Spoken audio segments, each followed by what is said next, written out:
오늘 우리가 함께 나눌 하나님의 말씀 누가복음 17장 11절부터 19절입니다. 신약성경 124쪽입니다.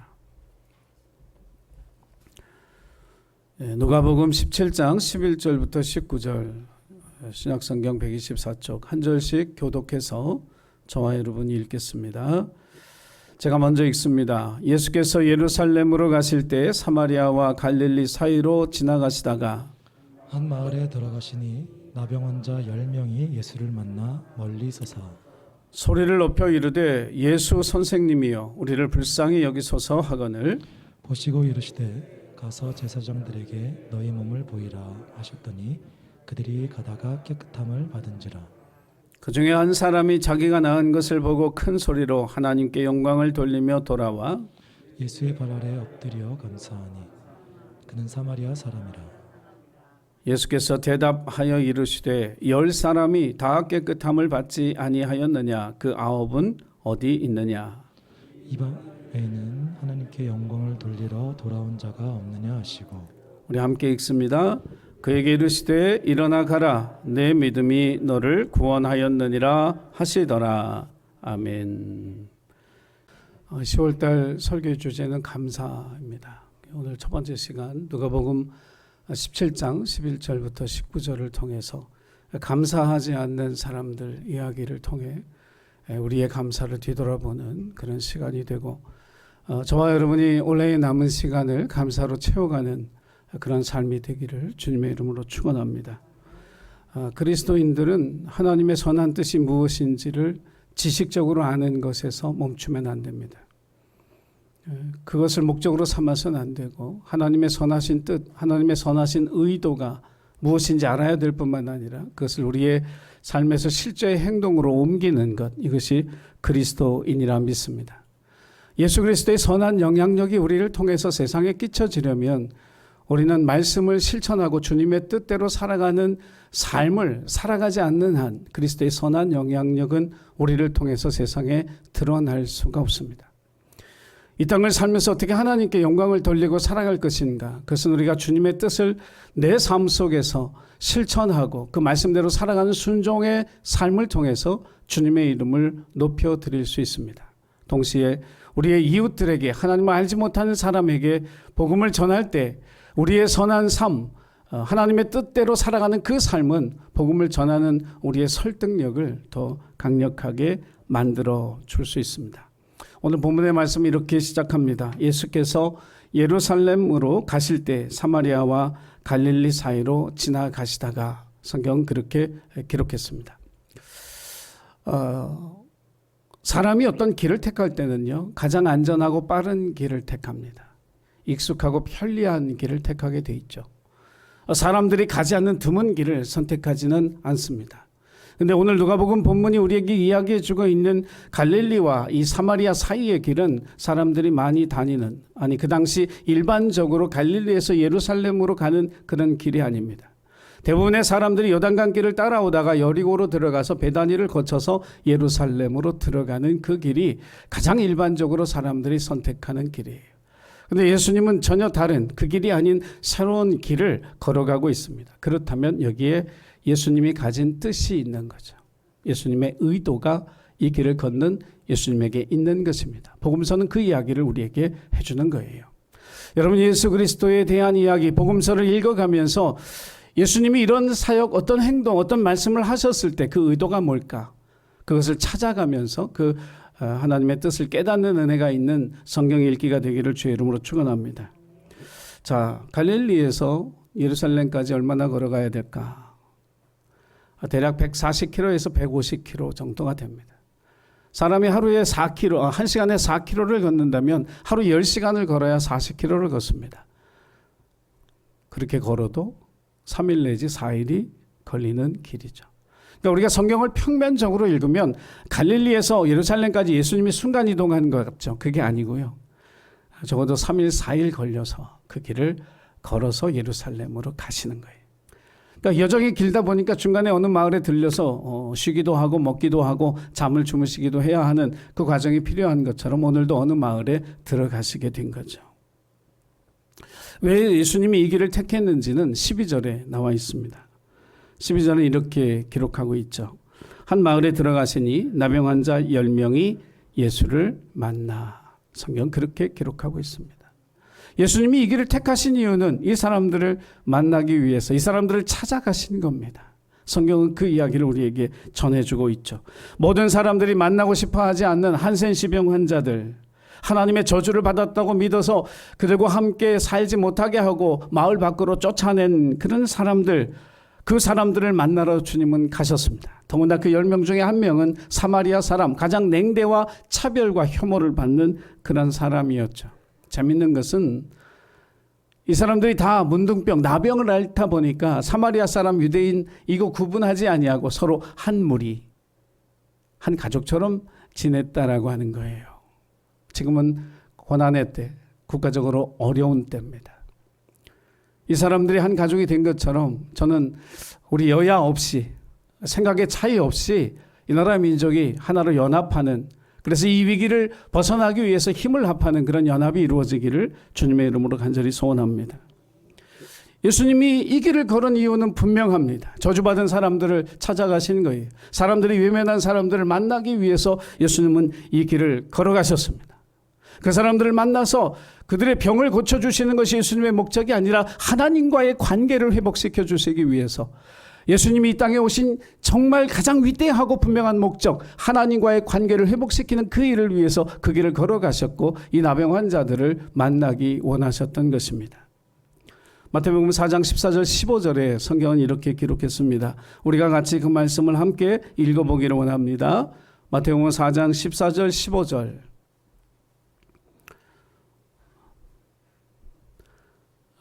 말씀이 준비가 안 됐나요? 그러면 제가 읽을 때 여러분 잘 들으시기 바랍니다. 마태복음 4장 14절 15절. 스불론 땅과 납달리 땅과 요단강 저편 해변길과 이방의 갈릴리여, 흑암에 앉은 백성이 큰 빛을 보았고 사망의 땅과 그늘에 앉은 자들에게 빛이 비춰졌도다. 예수님이 오신 것을 마태는 이렇게 기록했습니다. 흑암에 앉은 자들이 빛을 봤다. 그리고 사망의 그늘에 앉은 자들에게 생명의 빛이 비춰진 것, 이것이 예수님이 이 땅에 오신 것이다. 그 의미다. 이렇게 우리에게 이야기하고 있습니다. 예수님의 발자취는 우리의 사명입니다. 아멘. 예수님이 걸어가신 길은 곧 우리의 길입니다. 사랑하는 예신교회 가족 여러분, 교회와 성도들은 이 시대에 사람들이 만나기 싫어하는 사람들이 가기 싫어하는 그 길을 걷고 그런 사람들을 만나는 거룩한 사명이 있음을 저와 여러분이 깨달아야 할 줄로 믿습니다. 오늘 저와 여러분이 걸어가야 할 갈릴리와 사마리아 사이의 길은 어디에 있습니까? 저와 여러분이 만나야 할 나병 환자 10명은 과연 어떤 사람입니까? 그 길을 찾고 그 사람들을 찾고 그들을 만나는 그런 저와 여러분이 되기를 주님의 이름으로 간절히 부탁을 드립니다. 오늘 이 본문의 이야기 속에 저는 단어 3개를 가지고 그 3개의 단어를 풀어가면서 오늘 말씀을 해석해 보려고 해요. 그 첫째는 간절함입니다. 무엇이 회복되어야 할 것인가 3가지가 있는데 그 첫째는 간절함, 절박함이 회복되어야 한다는 것입니다. 인생을 살아가면서 어떤 사람은 간절한 소원을 가지고 살아갑니다. 그리고 간절한 소원 없이 사는 사람도 있습니다. 두 사람의 삶의 모습은 전혀 다릅니다.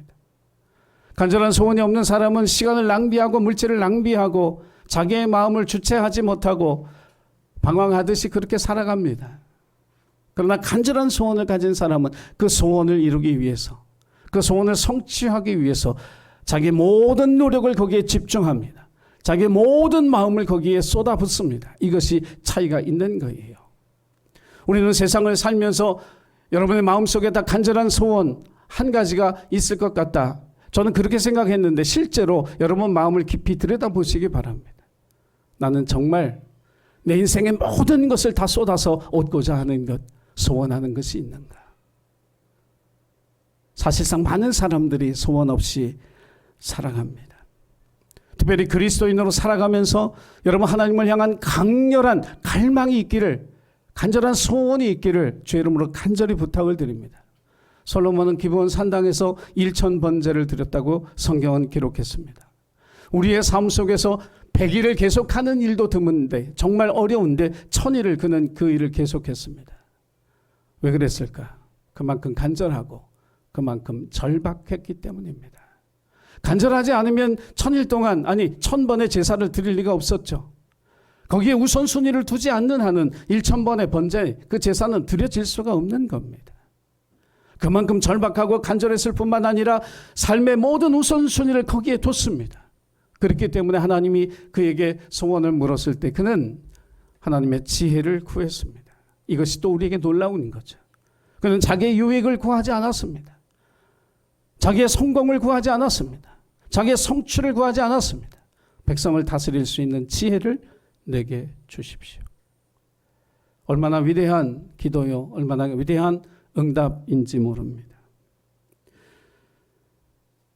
여러분의 마음을 깊이 들여다보시기 바랍니다. 나에겐 정말 갈망, 간절한 염원, 그 소원이 있는가? 많은 그리스도인들이 저를 포함해서 어느새 우리는 뜨겁지도 않고 차갑지도 않은 미지근한 성도가 되고 말았습니다. 계시록 3장 5절에 라오디게아 교회에 주신 하나님의 음성은 우리를 매섭게 때립니다. 계시록 3장 15절 말씀을 우리가 같이 읽어보겠습니다. 계시록 3장 15절 말씀. 자, 시작. 내가 내 행위를 아노니 내가 차지도 아니하고 뜨겁지도 아니하도다. 내가 차든지 뜨겁든지 하기를 원하노라. 주님의 소원은 우리가 차든지 뜨겁든지 하라는 거예요. 미적지근한 상태, 그 상태에 머물러 있지 말라는 거예요. 이것도 아니고 저것도 아닌 그런 상태, 예수 믿는 것도 아니고 안 믿는 것도 아니고 기도하는 것도 아니고 기도 안 하는 것도 아니고 하나님 앞에 헌신하는 것도 아니고 헌신하는 것 하지 않는 것도 아니고 그렇게 하지 말라는 거예요. 저는 개인적으로 우리 예신교회 교우들이 뜨겁게 기도하는 성도들이 되기를 원합니다. 뜨거운 열정으로 하나님 앞에 기도하고 뜨거운 마음으로 말씀을 사모하고 하나님 앞에 자신을 드리는 귀한 헌신으로 하나님 앞에 살아갈 수 있는 성도들이 되기를, 회복되기를 간절히 소원합니다. 저절로 우리의 삶이 변화되지 않습니다. 우리의 심령과 하나님의 교회 부흥이 일어나지 않습니다. 만약에 우리가 아무것도 안 하고 있으면서 미적지근한 상태로 그대로 있으면서 우리의 심령과 우리의 가정이 하나님이 찾아오시는 부흥이 일어나고 이 교회에 하나님 찾아오시는 부흥의 역사가 일어나기를 원한다면 심지 않고 거두기를 바라는 것과 똑같은 거예요. 그런 일은 절대로 일어나지 않습니다. 심어야 하죠. 그래야 거둘 것이 있을 것입니다. 사랑하는 예신교회 가족 여러분, 더 뜨겁게 기도하고 더 간절한 소원으로 하나님 앞에 나아가기를 주의 이름으로 부탁을 드립니다. 10명의 나방 환자들이 멀리 서서 예수를 봤습니다. 그리고 소리를 질렀죠. 그들이 할 수 있는 유일한 일이었습니다. 예수를 향해 큰 소리로 외쳐 부르는 것. 그리고 그것이 그들에게 있어서 최선의 일이었습니다. 일반적으로 나병 환자들은 목소리를 크게 낼 수 없습니다. 하지만 저주와 절망 속에서 살아가는 그들에게 예수는 유일한 희망이었고 마지막 희망이 될지도 몰랐습니다. 그래서 간절히 큰 소리를 내서 아마 목청이 터져라 예수님을 불렀습니다. 그런 간절함, 우리가 주님 앞에 간절한 소원을 가지고 나아갈 때 하나님 우리에게 주시는 은혜는 우리를 돌아보신다는 거예요. 우리를 향해 얼굴을 드신다는 거예요. 그 은혜를 뺏기지 않아야 합니다. 여리고의 소경 거짓 맹인 바디메오는 예수가 지나간다는 이야기를 듣고 나사렛 예수여 나를 불쌍히 여겨달라고 크게 소리 지르자 주변 사람들이 조용하라고 할 때 더 크게 소리 질렀습니다. 그만큼 절박하고 그만큼 간절할 때 예수님이 그를 오게 하라 말씀하셨습니다. 저와 여러분에게도 그런 주님의 음성이 들리기를 소원합니다. 내게 오라, 내게 오라. 나병 환자들은 예수님에게 이렇게 말했습니다. 예수 선생님이요, 우리를 불쌍히 여기소서. 예수님이 구세주인지도 몰랐습니다. 그냥 랍비 중에 한 사람인 줄 알았죠. 그런데 예수님은 이 외침, 예수 선생님이여 우리를 불쌍히 여기소서라는 그들의 외침을 귀하게 여기셨습니다. 그리고 받아주셨습니다. 예수님이 어떤 분인지 몰라도 예수를 부르는 그들의 마음의 간절함을 주님이 읽으셨고 받으셨던 거예요. 사도행전 2장 21절에 말하기를 누구든지 주의 이름을 부르는 자는 구원을 얻으리라. 할렐루야. 주의 이름을 부르는 자는 구원을 얻으리라. 예수가 어떤 분인지 신학적으로 성경적으로 다 몰라도 예수여 나를 불쌍히 여기소서 하는 이 부르짖음을 하나님은 들으시고 우리에게 구원을 베풀어 주시는 줄로 믿습니다. 불쌍히 여겨달라는 이 간구, 오늘 이 시대를 살아가는 모든 그리스도인들이 과연 하나님 앞에 하나님 나를 불쌍히 여겨달라고 그렇게 기도한 지가 얼마나 오래되었을까요? 우리는 마치 우리가 제대로 선 사람인 것처럼, 제대로 배운 사람인 것처럼, 제대로 가진 사람인 것처럼 불쌍히 여겨달라는 기도를 잃어버린 지 오래되었습니다. 그러나 예수 앞에 나오는 간절한 소원을 품고 나오는 모든 사람에게 가장 기본적이고 가장 필요한 태도는 불쌍히 여겨달라는 이 부르짖음의 겸손함입니다. 이것이 우리에게 있어져야 한다는 것이죠. 나병 환자들은 그런 마음으로 주님을 불렀습니다. 가족과 이웃들도 외면하고 아무도 불쌍히 여겨주지 않는 그 사람들에게 그들을 불쌍히 여겨줄 유일한 분 예수님을 찾았던 거죠. 오늘 이 시대를 살아가는 우리들, 여러분 우리를 긍휼히 여겨주실 분이 어디 있습니까? 오직 한 분 우리의 주님 그분에게 긍휼히 여겨달라고 기도하고 부르짖는 그 간절함이 저와 여러분에게 회복되기를 주님의 이름으로 부탁을 드립니다. 두 번째는 믿음입니다. 믿음의 회복이죠. 예수님 우리에게 소원이 있어요. 뭐냐면 나를 믿으라는 거죠. 우리가 예수를 잘 믿기를 원합니다. 그게 예수님의 소원이에요. 믿는 척하지 말고 진짜 믿으라는 거예요. 믿음이 있는 척하지 말고 진짜 믿음이 있는 그런 사람이 되라는 거예요. 부활을 믿지 못하는 도마에게 예수님 나타나셨습니다. 요한복음 20장 27절 말씀 우리 같이 읽습니다. 요한복음 20장 27절. 자, 시작. 도마에게 이르시되 내 손가락을 이리 내밀어 내 손을 보고 내 손을 내밀어 내 옆구리에 넣어보라. 그리하여 믿음 없는 자가 되지 말고 믿는 자가 되라. 아멘. 이것이 주님이 우리를 향해 가지고 계신 간절한 소원이에요. 믿음 없는 자 되지 말고 믿는 자가 되라. 이것이 예수님이 우리를 향해 지금도 말씀하고 계신 소원입니다. 나병 환자라고 해서 예수님이 불쌍히 여겨주셨다고 해서 믿음에 있어서도 양보하고 타협하는 건 아니에요. 어떤 사람에게든지 예수님은 믿음을 요구합니다. 그리고 그 믿음이 보여야 되는 거예요. 왜 우리의 삶 속에 하늘의 능력과 기적이 체험되어지지 않을까? 믿음 없이 사니까요. 믿음으로 행동하지 않으니까요. 이 나병 환자들 아유 불쌍해. 그동안 살아오면서 얼마나 냉대받고 차별받고 고통받았을까? 불쌍해. 믿음 없어도 그냥 고쳐줘야. 이게 아니고 예수님은 믿음을 요구하시는 거예요. 그 말씀이 뭐냐면 오늘 본문의 말씀처럼 보시고 이르시되 가서 제사장들에게 너희 몸을 보이라 이랬어요.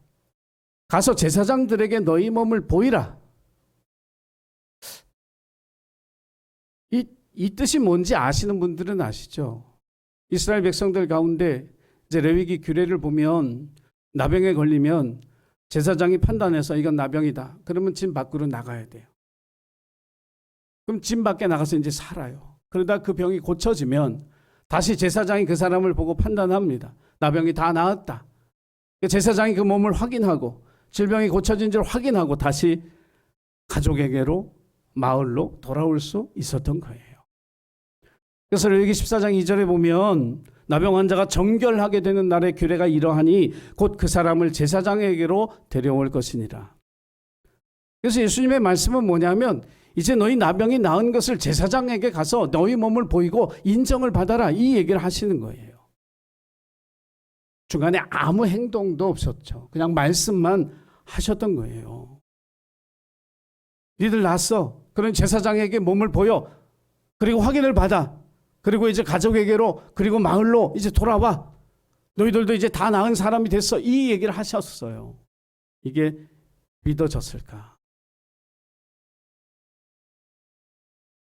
믿음이라고 하는 것은 복잡한 게 아니에요. 믿음은 단순한 거예요. 믿는 거예요, 그냥.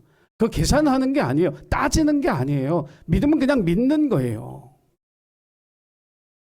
거친 세상에서 실패했거든이라는 책 속에 맥스 루케도 목사가 그런 얘기를 해요. 나폴레옹 저 장군이 한 번은 자기 말을 잃어버렸는데 놓쳤는데 쫄병 하나가 그 자기 말을 타고 빨리 쫓아가서는 그 나폴레옹 장군의 말을 고삐를 딱 잡고 돌아와서 장군에게 돌려줬어요. 그랬더니 장군이 그 쫄병에게 하는 말이 고맙네 대위, 딱 그랬단 말이에요. 그래서 이 쫄병이 어안이 벙벙하다가 갑자기 경기를 착 하면서 감사합니다. 그러더니 자기 숙소로 가가지고 자기 짐 다 챙겨서 장교 숙소로 옮기는 거예요. 그리고 군복 준 사람한테 가서 나 대위 계급 달라고. 그 대위 계급 복장을 딱 입었다는 거죠. 누구 말 한마디에? 나폴레옹 장군의 말 한마디에. 고민하지도 않고 망설이지도 않고 따지지도 않고 그대로 실행한 이유는 뭐냐면 자기에게 그렇게 할 수 있는 힘을 가진 분이 자기에게 명령했기 때문에. 맥스 루케도 목사는 무슨 얘기를 하느냐 하면 왜 우리는 그렇게 못 믿을까?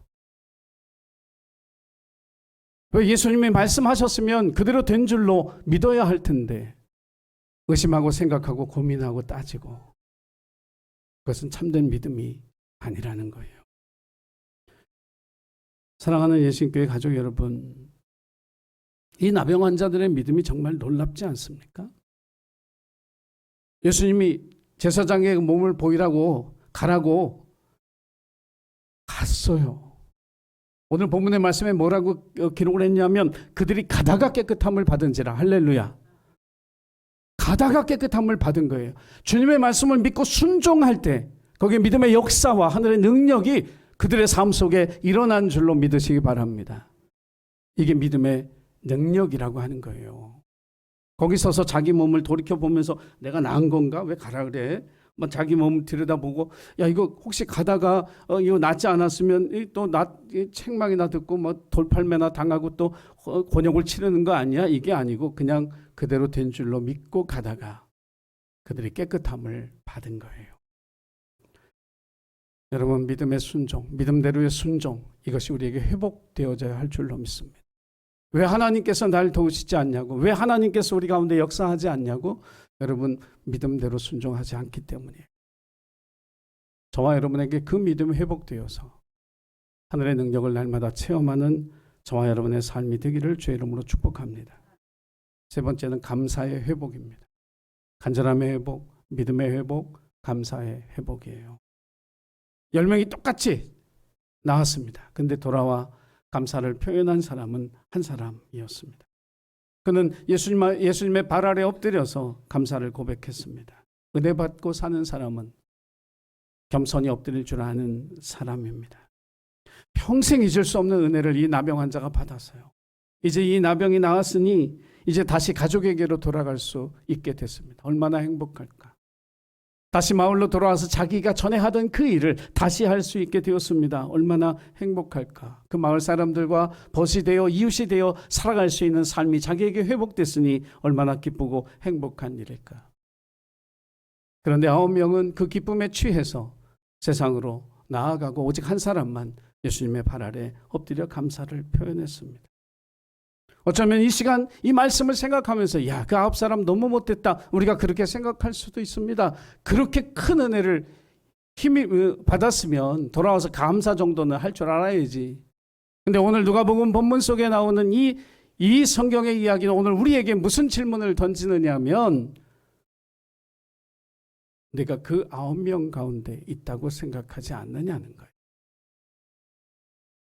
그 9명의 모습이 다른 사람의 모습이 아니라 바로 내 모습이라고. 감사하지 않는 그 9명을 비난하고 책망하는 네가 바로 그 사람이라고 성경은 우리에게 이야기하고 있습니다. 지난 9개월 동안 여러분의 입술로 하나님 앞에 감사의 고백을 얼마나 드렸습니까? 이런 곰곰이 여러분 자신을 돌아보시기를 바랍니다. 신앙생활에 있어서 감사는 굉장히 중요합니다. 왜냐하면 그 감사를 통해서 우리가 기쁨을 맛볼 뿐만 아니라 살아계신 하나님을 증거하는 그런 견고한 믿음에 세워진 그런 삶을 살아갈 수 있기 때문에 그렇습니다.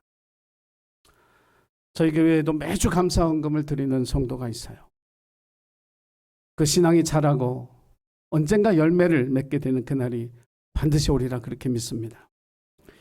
힘겹게 공부해서 치과 의사가 된 남자가 있었습니다.